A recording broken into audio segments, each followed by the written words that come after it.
Hello and welcome to Own Your Change. Today I'm going to talk to you about 3 ways to reprogram your mind. And if you are listening to this podcast because you're trying to change an aspect of your life, then you're in the right place. The reason why this is important for me to bring up today is because change is not easy. And there are psychological ways to get your brain to rewire. And these are studied research studies. This is not just me having foo-foo ideas. So I want to present to you 3 ways that you can rewire your brain. And the key to achieving success in any area of your life comes from your ability to change yourself. And a lot of times, changing yourself comes from changing your mind first. Reprogramming your mind to change your old patterns, to change your old beliefs, your old programs, your thoughts, your habits, and your beliefs are your driving force behind any action. And that will determine your outcome. So, if you can understand the psychology and the science that's behind mental reprogramming, then you can also start to take charge of your life and create the future that doesn't look like your past. Because if you do nothing and you continue to do the same thing, then nothing will change. So, tomorrow will look exactly the same like it did today and yesterday. And it will just continue that way until you change. So I know I'm making it sound easy, but it is possible, and I'm living proof of it right now. So we're going to talk about how you can reprogram your mind to get anything you want. What I want your takeaway to be is there are proven ways, like I said, psychological studies that can help get you there. It's not going to be easy, so let's dive in together. If you want to start with changing something very small. Let's break it down. Let's say you want to start going to the gym more, okay? So let's say that's the goal. I'm going to show you now through science and through psychology how to actually start reprogramming your brain. The first thing I want you to do is you really have to understand what you're trying to change. You have to understand your mind before you even dive into this process. The mind basically consists of 2 parts. You have your conscious and then you have your subconscious. And the conscious mind, you can think about, these are the responsible, day-to-day thoughts, decisions, actions in the moment. But it's really the subconscious mind that stores your memories, it stores your beliefs, stores habits, and it works automatically. It's called the subconscious because it is below the mind, okay? So let's dive in first into what the conscious mind is. The conscious mind is our thinking. It's only 5% of actually what you're thinking and what's processing in your brain. The other 95% is the subconscious. And the conscious mind is, you're driving and you decide to stop and get coffee before you walk into work. That's a conscious decision. The unconscious program that's running in the background is you driving your car. You know how to drive. I've been driving for 15 years now. I'm 30 years old, so I'm not consciously having to think how to operate my car. And what I want to, the point in all of this is the voice that you hear inside of your head. That's your conscious, okay? So could be you're going to go pick up your kids from school. You are consciously going to pick up your kids. That's what your mind is thinking. So in terms of decision making and processing information, this is both subconscious and conscious. Like I said, the crazy part is your conscious mind is only 5% of your cognitive activities throughout the day. So it's really, really limited. The reason why I'm bringing this up is because you might ask yourself, how is it only responsible for 5%? And I know all the thoughts that I'm thinking throughout the day. Well, here's the truth. You probably actually might not. We do know all the conscious thoughts that we are thinking. When we are trying to change ourselves, though, we are trying to change habits and we are trying to change our thought pattern. And mostly, we are aware of our conscious mind. And our conscious mind can only handle so much at once. And we normally do not slow down enough to analyze our subconscious. So most people keep themselves so busy that they don't slow down enough and just sit in silence and just stop everything and actually start to analyze their subconscious mind and analyze their patterns that are happening below the surface. So if you really want to change, you can't just do the conscious mind, but you have to dive into the subconscious. So when you look into the subconscious, that is, like I said, 95% of all of our mental activities. So we're operating on this autopilot with our stored memories, and it stores your beliefs and your habits. And those are what you're typically operating off of. And sometimes it'll just be an immediate reaction. When your stove is hot, you know not to put your hand on it. Your brain knows that you've been burned, in many different ways before, and so you know to avoid that. And the most important thing is that it's responsible for regulating your emotions and also carrying out the majority of your daily tasks. Because they have found, psychologists have, that approximately 50% of what we're doing is on autopilot. Like, we're really not paying attention. So, my point in bringing all this up is the subconscious mind is such a massive impact on our lives, and rarely do we dive in and try to focus on it. And so it's really important for us to focus on reprogramming this part of our mind if we want lasting change, because that's where our habits are. That's where all of our stored beliefs are. And so you have to have this understanding that throughout the day, millions of bits of information are processing every second in your mind. And this is below your conscious. So if I tell you right now, I want you to focus on your thumb, your subconscious mind was already processing your entire body, everything going on. And now you can consciously focus on your thumb. You can focus on the shape of it, the length, the texture. How does it feel? Okay, so now I'm consciously focusing, I'm redirecting what was in my unconscious, my subconscious, and I'm making it conscious. And there's so many factors of all the influences that are coming into your body that your body is internalizing every single second. And if you're not paying attention, you don't even notice the subconscious. So, for instance, say someone reacts to a certain location or a smell, and you didn't even notice it until afterwards. And you're like, oh my God, I didn't even notice that. And then you just did. So your subconscious reacted to something. There was a trigger, there was a memory, an immediate thought. And then you automatically, your thoughts become your feelings. And it happens so quickly. And sometimes I have found you have this immediate reaction, and that becomes a feeling, and then that becomes what you do, your action. And what I want to kind of get across right now is we are very quick to react. We are very quick to respond emotionally, and it is the conscious decision to try to slow down and process and filter out what is influencing you, and what are things that you consciously know are influencing you, and then what are some things that you suspect, if you really thought about it, what are some other outside influences that could possibly be impacting that type of reaction. And so before we start to change our mind, we need to understand the conscious. Okay, once again, the subconscious is 95%, and the processing throughout the day of the conscious is 5%. Okay, that's so the unconscious or subconscious is 19 times stronger than the 5% of the conscious. And so if we don't understand that, then we start to change something and we don't have success. And then maybe we try it for a day, a few days, a week. Maybe it's your New Year's resolution. And my question for you is, are you still consistently doing it? And this is how I have changed a lot of aspects of my life, is I have started to understand what's going on in my subconscious. What do I consciously want to change or include in my daily life? And so this is what we call in psychology neuroplasticity. So neuroscience has proven that our brains are not hardwired forever. And you hear the old phrase, you can't teach an old dog new tricks. Actually, false. It's not true.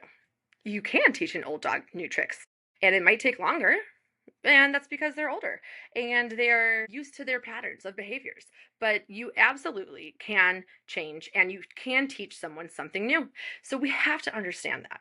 And so the changing of your brain and the adaptation of your brain is this neuroplasticity. So it is super important to understand that when you change your brain, it means that your brain can form new connections and reorganize existing ones. So that's really powerful, and that allows you to learn new skills. Okay. It allows you then to change your habits. It allows you to change your limiting beliefs, anything that might be existing right now. And okay, for example, say you're a very negative person and you were very pessimistic and you could find holes in anything. And then you're like, you know what? I don't want to be this type of person. And for a long time, you might have had these types of characteristics. And then you just, being negative is easy. And something can just pop up and you can have a quick reaction. And what we've seen in behavioral therapy is if you are conscious that you want to change this personality trait, this aspect of your life, this repeated pattern, repeated reaction, repeated beliefs, that it is possible to reprogram yourself. And that is really cool. It is hard to, when you really are committed to changing and you are trying to rewire your hardwired brain, is possible. And it does not happen right away.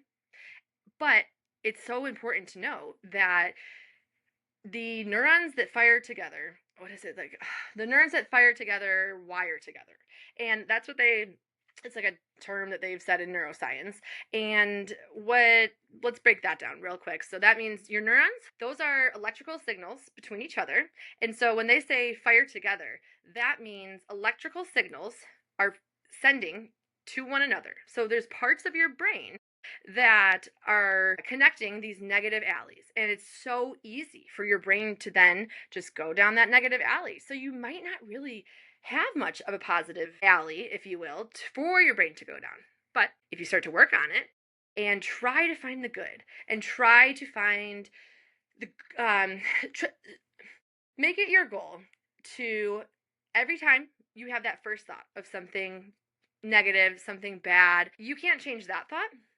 What you can change is that next thought. So when you recognize, I don't want to show up negatively. I want to change that part of my life. Or I don't want to feel anxious about this. So for me, example, I don't want to feel anxious with the unknown of moving. Okay. So I recognize that thought comes into my head. Okay.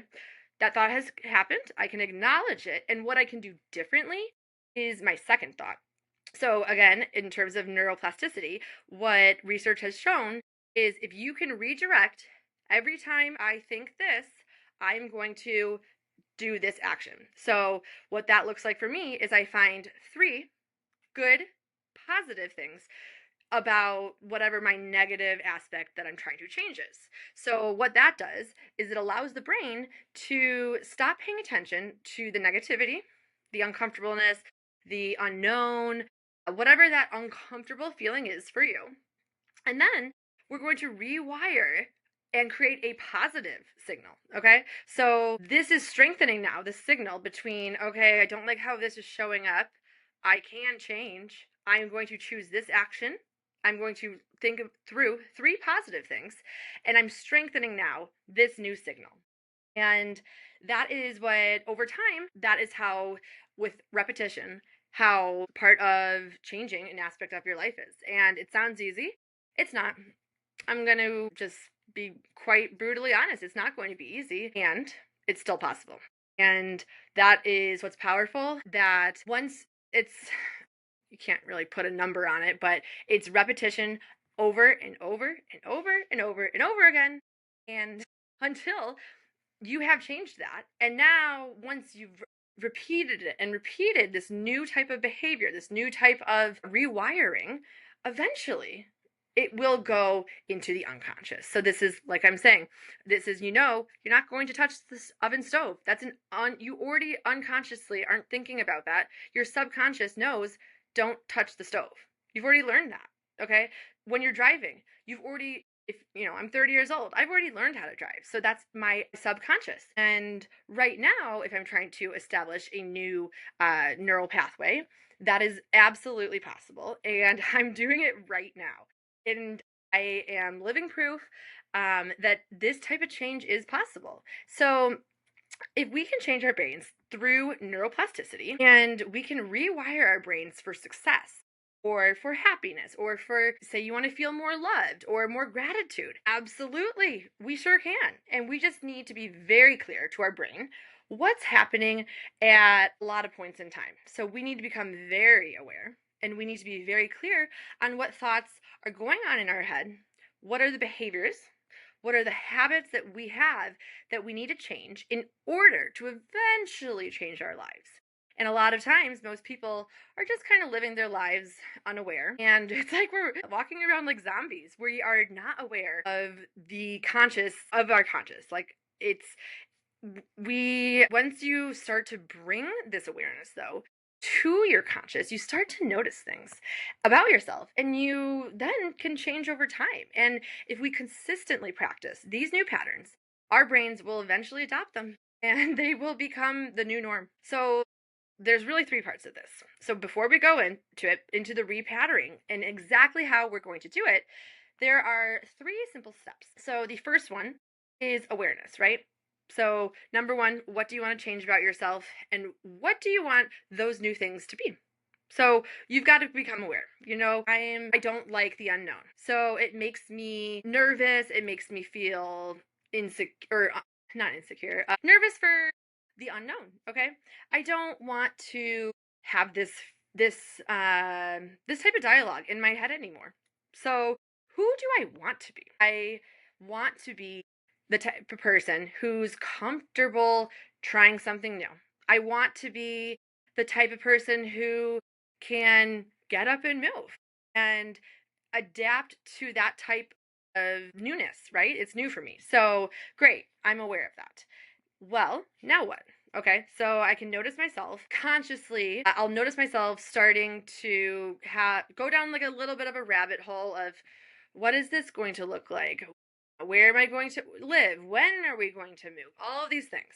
And so I have the awareness that I have to rein it in because so like I said, number one, I'm aware of this type of feeling I get, and that's my awareness. Okay. Number two is my practice. So what am I doing differently now?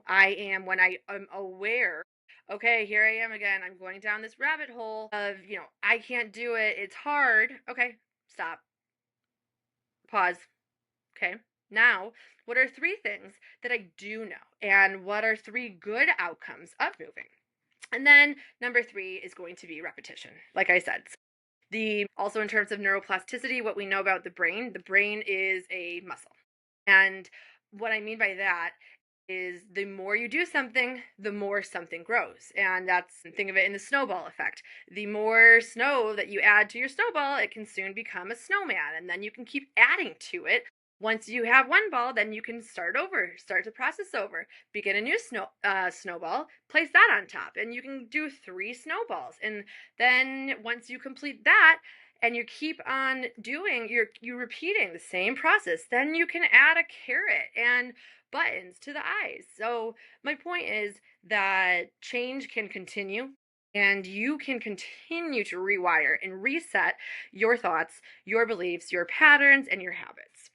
And so what I've personally done that I have found works for me is when I'm not in the moment of being in call it a cycle of my system feeling overwhelmed about something, when I'm not in that state and when I'm in a neutral state, I have been doing call it guided meditations or any sort of breath work, anything that really slows your central nervous system down, and then identifying and becoming aware of what are the old patterns that I am currently my brain, so think of it like a computer, my brain's running on old system. Okay? When you update your computer or your phone each year, you get a new system with it. So that's the difference, right? So when you want to get a new iPhone, now you're with iOS said version. So similarly to your brain is you have to identify what is the old system of beliefs, of patterns, of habits, and where do I want my new system to be? And again, hundreds and hundreds of times I am going to have to create a new pattern. And it's this awareness of what is it that I want to change, and then become aware of it in the moment, and what am I going to do differently. So say you're a very judgmental person and you don't want to be judgmental anymore. Okay, cool. So what I would recommend from what psychologists recommend is that when you notice yourself, inevitably you will continue to have judgmental thoughts. When you notice that, I would recommend you trying to think beforehand, what is the new pattern and the new practice that when the first thought occurs, what's going to be the next thought? And I've done this before, and I have found this to be very helpful. And so say you're judging someone, and then you notice yourself, and you're like, oh, shoot, I'm judging them again. You know, what's my new pattern? Well, I'm going to, instead of continuing down all the judgments, I'm going to think of 3 things that are positive about that person. And so it's this awareness I'm noticing that I'm being negative and I'm being judgmental on this person. What is my practice that I've already decided on that I'm going to say 3 positive things? So that's the awareness. And practice number 3 is repetition. Okay, I'm going to do this over and over and over again every single time I notice myself being judgmental. So what you have to understand is it's awareness, it's practice, and it's repetition. So if you are trying to reprogram your mind, this is the technique that cognitive behavioral therapists, also known as CBT, they have researched through so many different facets how this cognitive restructuring helps people change aspects of their life. And it involves first identifying and replacing irrational thoughts and negative thoughts with the thoughts you want to have. Kind of like I'm saying right now with this judgment, this super basic, I don't want to be judgmental. And then I need to replace it with something that I do want. And this process helps you recognize the impact of your thoughts and the patterns that you have on your emotions, and then what your behaviors are and on the world around you. So, really, to equip you with the tools that are necessary to challenge and change those patterns, I would just start to validate that this is how you're rewired, or this is how you're currently wired. Okay, we can just validate that. Okay, when this happens, I feel this, or my reaction is this, or my instinctual habit is this. Okay, so what you could do instead of just, oh, here I go again, I'm being negative, I'm being judgmental, I'm anxious, whatever that is that you're trying to replace, what replacement is possible if you continue repeatedly, even on days when it's hard, even on hours when it's hard, tons and tons of repetition of doing the exact same thing in restructuring. This is how you treat a variety of psychological disorders. So depression, anxiety, obsessive compulsive disorder.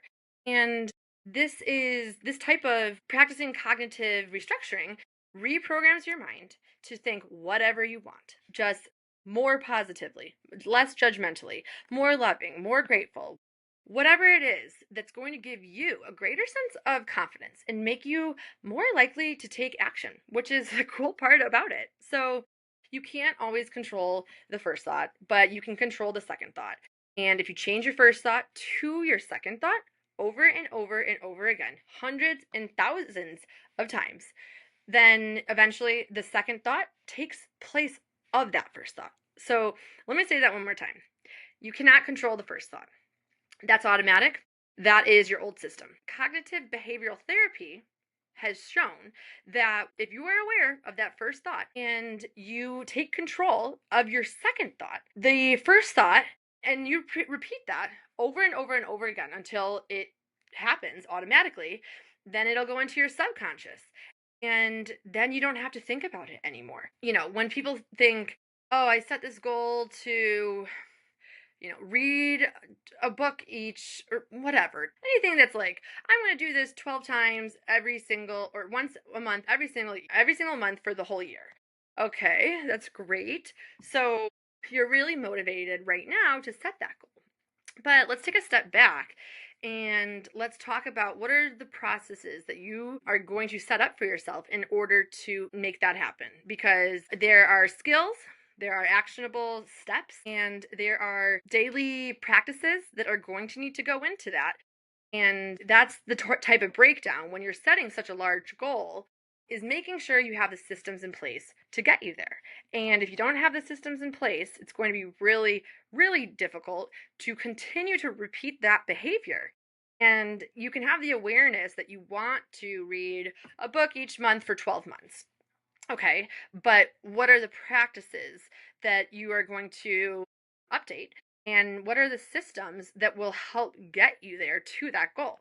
So that's all I've got for today. I hope your main takeaway was change is possible and it's going to take work, a lot of repetition, and I am living proof right now to show you that it's it's a journey. All right, well, have a great weekend and I will talk to you guys later.